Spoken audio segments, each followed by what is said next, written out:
So, nagpaliwanag na nga po ngayon guys, itong si Senator Cynthia Villar kung bakit siya pumirma para may object, para makansela itong contempt order dito kay Pacquiao. So, nung nakita ko yung kanyang comment, parang napaisip ako na para ka ba sa bayan?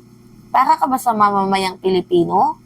May pagmamahal ka ba sa taong bayan? Kasi guys, yung kanyang comment, paboro lang sa kanyang kaibigan. So, hindi kasi guys, di porket na naging mabait sa'yo, mabait na din sa iba. Di porket hindi sa'yo nakagawa ng kasalanan, hindi na nakagawa ng kasalanan sa iba. Kasi guys, ito yung kanyang comment.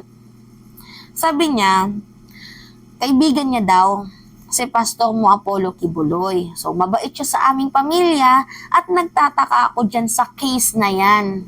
See? Nataon pa mismo sa buwan ng araw ng kababaihan. Tapos mismong siya, babae. Kakalungkot isipin, no? Isa guys sa mga sumusuporta dito kay Pacquiao.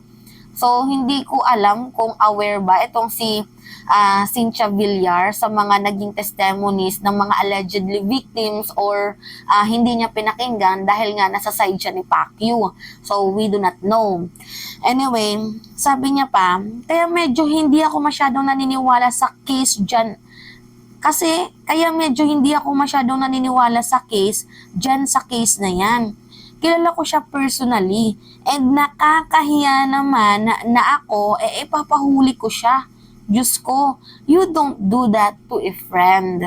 So, kapag kaibigan pala, ngayon ko lang napagtanto na kahit allegedly criminal, diba, allegedly rapist, allegedly human rights violator, kapag kaibigan pala, para sa kanya, exempted. Tama ba yun? Kasi yan po guys yung muka. At yan po yung nagiging kinalabasan ng kanyang statement na sympathizer siya ni Pacquiao. So, nakakalungkot man isipin guys, kasi syempre, itong si Robin Padilla, naglalakad nga, diba, ng 8 boto. So, nung nauna niyang pahayag, 5, ang bumoto para i-object itong contempt order kay Pacquiao, and buti na lang itong si Senator JV Ejercito ay nanindigan at winudro niya ang kanyang perma. So, bali 4 na lang sila. So, ngayon nga guys, kinakausap ni Senator Robin Hood Padilla itong kanyang itong kanyang mamita na si Madam Cynthia. Nakausapin naman daw po ang kanyang anak na sana pumirma din para may object daw po itong cite and contempt kay Pacquiao. So, syempre, blood is thicker than water, ay alam na din natin guys yung magiging resulta ng perma ni Mark Villar. So, anyway guys, nakakalungkot man po isipin kasi nandito na pumirma na sila. Pero meron pa naman pagkakataon kasi meron pang 4 na araw sa ngayon. Kasi binigyan na lang po sila ng 7 days. So, from March 5, magka-count tayo ng 7 days. So, pag nakakalap sila ng 8 boto, patay na po yung issue dito sa contempt. So, hindi na po matutuloy ang pag-contempt kay Pacquiao. Actually, para sa akin guys, yung contempt na yan, maganda. Hindi naman po kasi literally na ikukulong itong si Pacquiao. Kumbaga, pag na-contempt siya at nagkaroon ng warrant of arrest, ang gagawin sa kanya ay ipapahuli pero ipapadetained. And hanggang sa magkaroon ng panibagong hearing ulit, ay mapipilitan na itong si Pacquiao na umattend. So, para sa akin guys, maganda itong contempt order na to.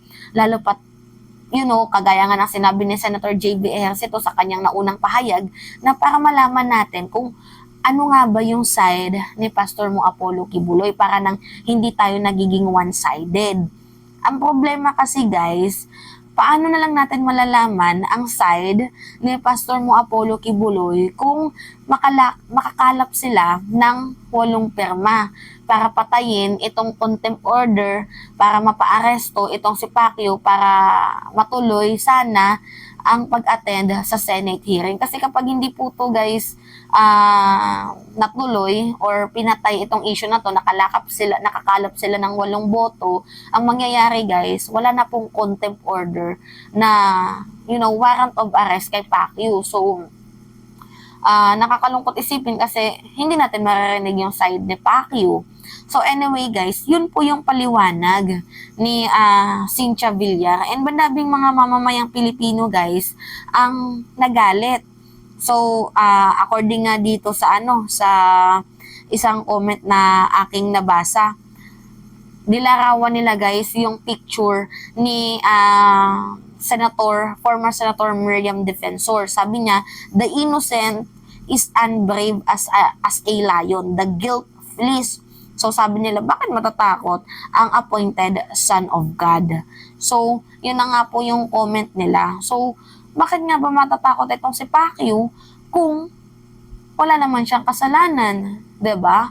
So beside dyan guys, naka-receive din itong si Cynthia Villar ng mga hateful comments na sinasabi, bakit naman po ganyan, kababae niyo pong tao, pero yung simpatsya niyo dito kay Pacquiao.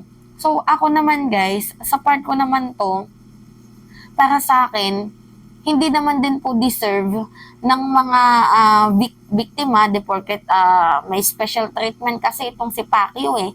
Bakit ba kasi ganoon? 'Di ba? Itong si Senior Aguila ginipit ninyo, tapos itong si Pacquiao hindi. So de porket friends, de porket close, de porket malapit, ganyan na po yung treatment, may VIP treatment.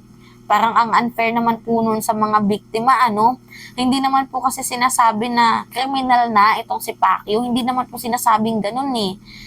Pinapasagot lamang po siya sa mga di umano'y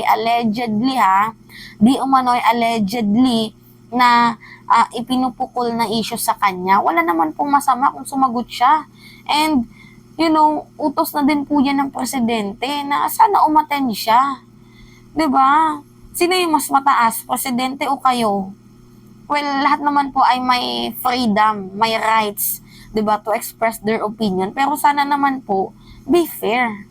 'Di ba? I-balance nyo naman po. Wala po yung yung palakasan. Kasi ang nangyayari dito, malakas si Pacquiao kasi nga magkaibigan sila.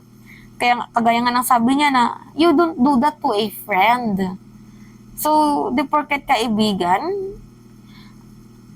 'di ba? Di porket kaibigan, hindi na agad kriminal, hindi na agad nakakagawa ng mali. 'Di ba? Napaka-unfair. So anyway, guys, 'yan po yung comment ni Senator Cynthia Villar na nakakalungkot yung kanyang explanation na pwede namang iba, pero yan po yung kanyang in-explain eh. 'Di ba? So nagmumukha po siyang elitista sa lagay na yan. So anyway, it's me again guys, si Mima Alicia nyo. Nagbabalik ulit para sa ating panibagong video.